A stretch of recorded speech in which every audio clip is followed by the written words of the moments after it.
Well, if you haven't listened to Wonderland yet, I recommend going listening to the song first so you can hear the finished product and then come back and watch this video. For anyone who doesn't know the story, essentially I made this beat in a matter of like 2 hours. Eric happened to come downstairs and he heard it and he was like, I need that.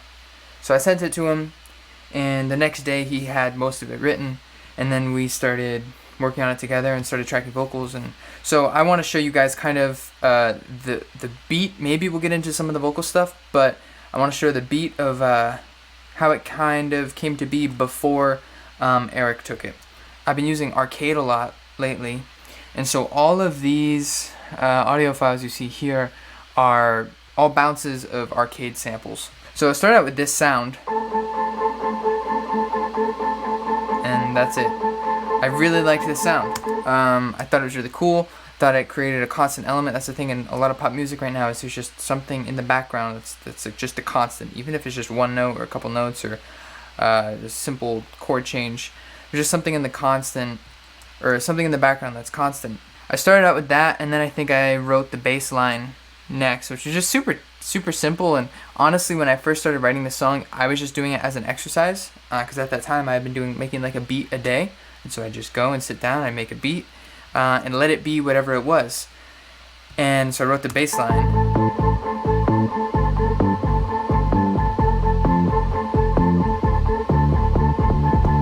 And then it loops. That was it. And I was like, okay, it's kind of cool, it's fun, I had fun playing it, but I was kind of like, it's kind of cheesy almost. I don't know how I feel about it, but it's not something, you know, these types of things you don't overthink, which is why I think doing exercises like that is really good, because when you're in a writing session, you overthink everything. But when you're just doing it every single day or making a couple beats a day just to do it because it's part of your exercise, part of your reps, you don't overthink things as much, and then you end up making things that are really cool. But they don't have to be cool. There's no expectation. So it was just that. And then I found this also in Arcade, this chord progression sound. Just 2 chords. Just 3 chords. 4. A few chords in there. It's just a loop progression in Arcade. And for those who don't know, Arcade is essentially like an innovative sample pack, which is MIDI operated. So it's essentially a sampler, a subscription-based sampler that is constantly updated with different lines of sound. So there's like massive amounts of like vintage synth sounds, which I think I got this one from this vintage synth line, and just vocal packs and things. So you have it all already laid out in MIDI form, so you don't have to go through audio packs. It's just all in MIDI form right there, and here, I'll open up for it so you all can see. And they're not paying me money to say this, although I would take their money if they wanted to pay me to say it. So this is Arcade. You just open it up, go to lines, go to whatever you want to use, and you hit play. And now, I don't have a keyboard hooked up right now, so I'll do this. All this, just everything, and then you just change the pack.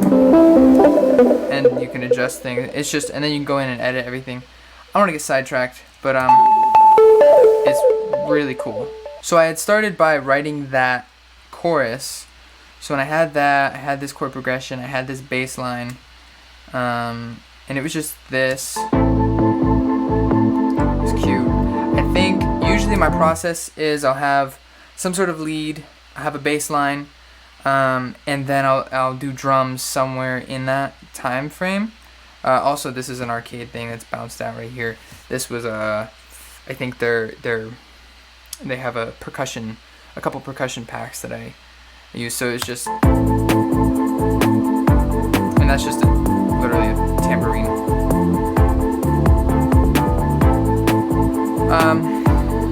Snare and kick, some pretty basic patterns and everything, and that was it. And I was like, okay, this is kind of cool. Then I added, then I threw in this thing, which kind of gives it some more movement now. Also an Arcade sample. Yeah, most of this song is made with Arcade actually, which is pretty cool. So that was it. That's basically the entire song. I could end the video here, but there's a lot of more intricate things going on. So the first thing you hear is this sound reversed when the song starts. It's just that slowed down and ramped up. And then a little crackle, a little sound effect crackle down here. Because we ended up deciding to make the whole thing with Wonderland and Oz. If you haven't heard Oz, go listen to that. But we combined them and kind of created a whole project out of the two rather than just having it one song. So they tie together at the end of the song. So just that, and then that little, and then everything comes in. As far as like drums go, there's solo drums. The kick, the snare, tambourine, a couple little like snaps and stuff with a lot of reverb on them that just kind of splash. And then we get into the verse. Originally it was just this, it's just cut out, everything cut out.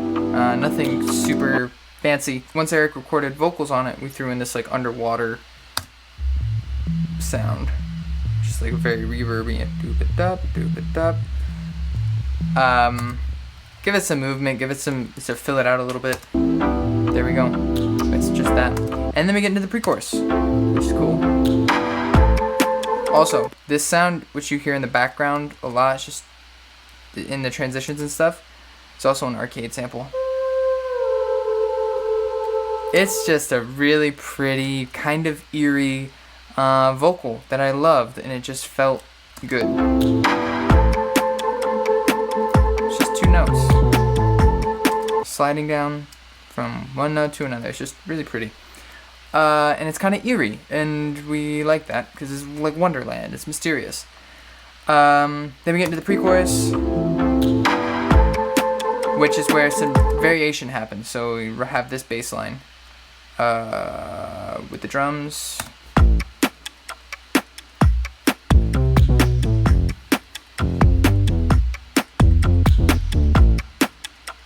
It's got some same stuff that was happening before. And then, oh, we have this grandfather clock too that I love using clock sounds.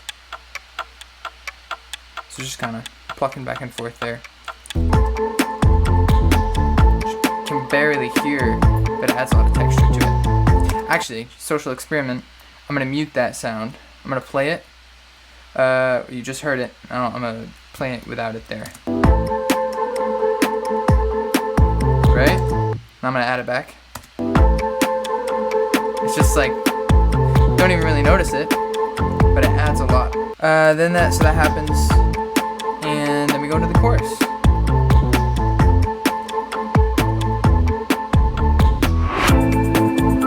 And then, literally as far as effects, this is my effects folder here. This is all the effects I use. So just little risers and things, like this, the crackle thing, and then riser with an impact, clap impact, riser,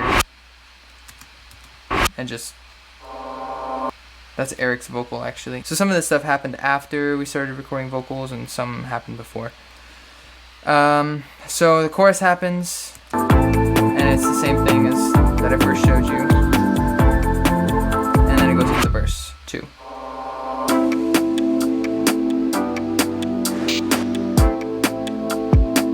Add a little wave crash sound, talking about the ocean.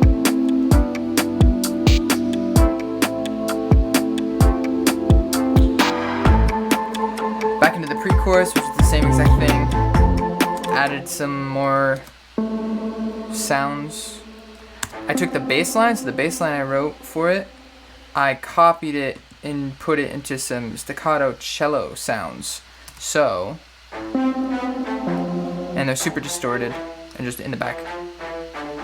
So it just kind of makes the bass line pop a little bit more. I mean, you feel it a little bit more, or hear it a little more. Makes it a little more moody in the pre-chorus. So that happens again, and then we go back to the chorus. And nothing really changes instrumentally. All right, and then after another chorus, we get to the bridge, which is a whole evolution of things. Originally, it went halftime, it did all the same stuff, but we ended up making it, and it ended up changing a lot once Eric tracked vocals on it, because we added a lot of elements and built the bridge really around what he wrote. I'll just play the instrumental.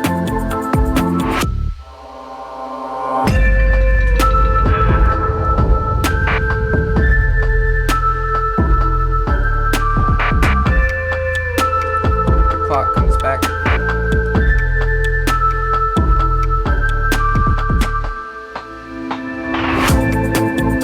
And then back into a big final chorus. Very simple instrumentally. Like, it's very, when you listen to it, it's very vocal heavy and very bass heavy, and the bass just kind of hits and just rumbles. And like, I was imagining just like in a stadium doing a show, and just like just this massive amount of rumbling, like a stirring of a current, you know, rising up. It's got a couple of like these things, these little percussion, raindrop percussion sounds. Just that. Then you add in this massive sub bass, which I worked on for a while.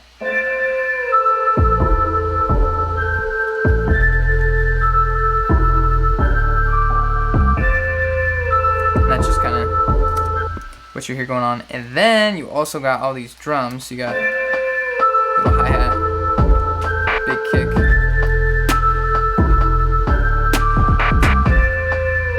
Then you have an impact, hits just crazy and just kind of fades out. I got this on Splice. I love crazy, weird impact sounds. And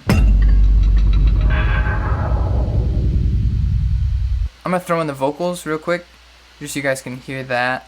And if I say this to the mirror, am I crazy? Well, and I'll be honest, I wish that I lived in Wonderland. I would hang with Hatter and Alice would be my best friend. We would go mad, but Cheshire Cat wouldn't stress me. Caterpillar flies in the pipe, but I got a pass, man. Oh, vocals cut out there for a second.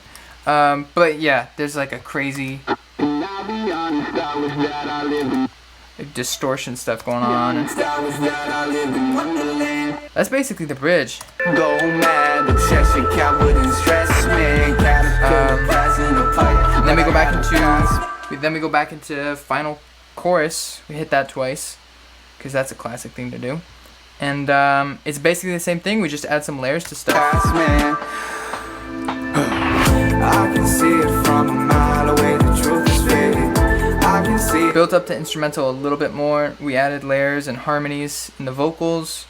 And that was basically it. Like, the whole process, it was a crazy process. But where we ended up is pretty simple, straightforward, and there isn't a whole lot to break down unless I get into like crazy nerdy stuff, which I'm not going to do in this video at least. But then yeah, the song ends. I can see what's festering behind your eyes, lady. And if I say this to the mirror, am I crazy? It ends, and then we have this sample I got on Splice a long time ago, and have always wanted to use it, but never had a project to use it for. This is the end of side 1 of this record. Please now turn it over for the second side.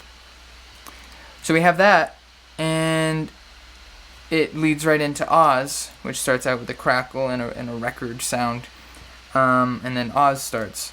So that's pretty cool. So this is basically the instrumental. I had that, sent it to Eric. He did his magic, and we recorded all these vocals here that you see. Decent amount of vocals, but actually not crazy. We tracked for a long time, but ended up only using a bit. So vocal, so vulgar. Everything I disregard is in the open. And yeah, there's just a couple of simple little things here, like a little echo with reverb here. He's singing up the octave on this one. It's just really far back in the mix with just a wide reverb on it. That's basically it. It was such a fun project to work on and to make. Thank you guys for watching this. Make sure to go keep streaming this song. I think it's at like 35,000 streams right now on Spotify, which is pretty cool. Keep streaming and share it with your friends. Add it to your playlists. And I'll see you guys in the next video. I can see it from a mile away. The truth is fading. I can see it from inside your mind, insanity. I can see what's festering behind your eyes, lady.